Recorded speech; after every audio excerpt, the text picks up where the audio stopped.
I don't know why, but I've overlooked the Roland DBMIX expansion packs. I think at first I didn't realize they were normal acoustic drum expansion packs. Time to correct that oversight. We're giving a listen to the DBMIX Volume 1 Vintage Drums version. You're hearing the Los Angeles studio kit right now. The DB in the name is Dan Blessinger, who worked on this pack. You get samples from 2 kits in this expansion pack. Each kit only has 3 toms, but it's still really nice to get 2 full kits. Going from the descriptions and names, he recorded a set of Yamaha Recording Custom Birch drums and a set of Gretsch USA Custom Maple drums.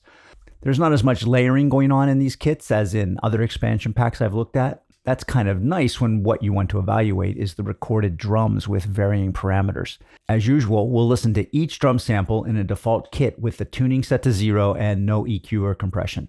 Instead of producer and drummer positions, we'll just hear drums from each kit. I'll then play the same MIDI demo I recorded for other packs through each of the supplied kits so you can do a direct comparison. In the demo, I only play kick, snare, and toms, no cymbals.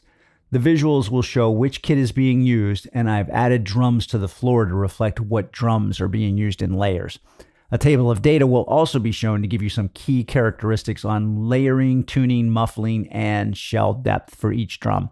That's a lot to take in during a short demo, so if you hear something you like, you can just pause or use the chapter marks to jump back and gain a better understanding of how that kit was constructed. Let's give it a listen.